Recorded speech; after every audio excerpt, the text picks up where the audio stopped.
शादी के 7 साल बीतने के बाद भी हेमंत और मीनू में काफ़ी झगड़े होते रहते थे। झगड़ों की वजह तो अलग अलग होती थी, लेकिन उनमें सबसे मुख्य वजह यह थी कि पति और पत्नी के विचार कभी आपस में नहीं मिलते थे। जहाँ हेमंत स्वभाव से नेक, सेवाभावी और सबके प्रति संभाव रखने वाला था, वहीं मीनू का स्वभाव स्वार्थी और भेदभाव करने वाला था। हेमंत पत्नी के स्वभाव और उसके व्यवहार से तंग आ गया था। वह हमेशा कोशिश करता रहता कि पत्नी के आचरण स्वभाव में किसी तरह का बदलाव आए। मीनू अपने ससुराल साइड के रिश्तेदारों के साथ कभी सीधे मुंह बात ना करती। कई लोग उसके खराब व्यवहार के कारण नाराज हो जाते, लेकिन मीनू उसकी भी परवाह नहीं करती। हेमंत को इस बात से काफ़ी दुख होता कि उसकी पत्नी उससे इतनी विपरीत क्यों है। परेशान हो चुके हेमंत ने अब खुद ही परिस्थिति को सुधारने का मन बनाया और एक प्लान बनाया। अगले दिन हेमंत ने मीनू से कहा, सुनो, मैं सोच रहा था कि मम्मी पापा, बहन भाई और उनके बच्चों को घर पर इनवाइट कर लेता हूँ। काफ़ी समय हो गया उनसे मिले हुए। इसी बहाने उनसे मिल भी लेंगे और उनके साथ थोड़ा समय बिताने के लिए भी मिल जाएगा। तुम क्या कहती हो? मीनू के चेहरे से साफ दिख रहा था कि उसे यह आइडिया पसंद नहीं आया, लेकिन उसने हेमंत का मन रखने के लिए बेमन से हाँ कह दिया। हेमंत खुश हो गया और मीनू को अगले दिन अच्छा खाना बनाने के लिए बोलकर सभी को फ़ोन करके बड़े प्यार से अपने घर आने के लिए न्योता देने लगा।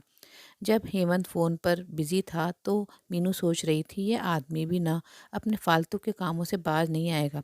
क्या ज़रूरत है सबको घर पर बुलाने की। सब मेरे घर आएंगे और राजाओं की तरह ऑर्डर करेंगे और मैं दासी की तरह उनकी सेवा करूंगी। नहीं, मैं ऐसा नहीं होने दूंगी। अच्छा खाना तो क्या, मैं इन्हें सादा खाना भी नसीब नहीं होने दूंगी। देखती हूँ कितनी देर टिकते हैं ये लोग मेरे घर। अगले दिन सुबह हेमंत काफ़ी खुश था। जब सिर्फ 2 ही घंटे बचे थे सभी मेहमानों को आने में, तो हेमंत ने मीनू से पूछा, अच्छा बताओ तो सही, आज सबको खाने में क्या स्पेशल खिलाने वाली हो? मीनू मुंह बनाते हुए बोली, स्पेशल खाना क्यों, तुम्हारे माँ बाप भाई बहन कोई मेहमान थोड़ी हैं। उनके लिए कोई स्पेशल खाना नहीं बनाया है मैंने। वह भी वही खाएंगे जो हम खाते हैं। आज घर में सिर्फ दाल चावल बना है क्योंकि और कुछ बनाने के लिए सामान नहीं था। मीनू की बात सुनकर हेमंत गुस्सा हो गया और बोला, तुम कभी नहीं सुधरोगी। अगर घर में सामान नहीं था तो मुझे एक बार बता दिया होता, मैं बाजार से जाकर ले आता। लेकिन कुछ ढंग का तो खाना बना लेती। अब सिर्फ 1 घंटा बचा है और सभी आने वाले हैं। मैं क्या मुंह दिखाऊंगा उनको। तुम ही रहो यहाँ, मैं तो जा रहा हूँ, उनके जाने के बाद ही वापस आऊँगा, कहकर हेमंत घर के बाहर चला गया। मीनू को हेमंत की बातों का तब तक कुछ फर्क नहीं पड़ा जब तक मेहमान घर पर नहीं आ गए। और जैसे ही सब मेहमान घर पर आए तो मीनू के होश उड़ गए, क्योंकि भाई बहन, माँ बाप और बच्चे वो उसके पति के साइड वाले नहीं बल्कि खुद उसी के थे। यानी कि हेमंत ने अपने माँ बाप को नहीं, अपने ससुराल वालों को खाने पर इनवाइट किया था। मीनू अब काफ़ी परेशान हो गई, क्योंकि अपने ससुराल वालों को परेशान करने के लिए ना सिर्फ उसने सादा खाना बनाया था, बल्कि खाने में ज़्यादा नमक और मिर्च भी डालकर रखा था। अपने मायके वालों को सामने देखकर मीनू हाथ मलने लगी। थोड़ा सोचने के बाद मीनू ने हेमंत को फ़ोन मिलाया और कहा, तुमने मुझे पहले क्यों नहीं बताया कि मेरे मम्मी पापा और भाई बहन आने वाले हैं? तुम पहले बता देते तो मैं अच्छा खाना उनके लिए बनाती। हेमंत ने कहा, मैंने वही बताया जो मैं मानता हूँ।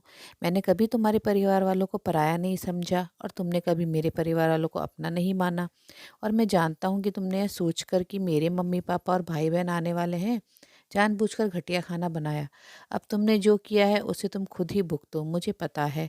तुमने मुझे इसलिए फ़ोन किया होगा ताकि बाहर से खाना मंगवा सको, लेकिन मैं ऐसा नहीं करूँगा, ताकि तुम्हें तुम्हारे किए की सज़ा मिल सके।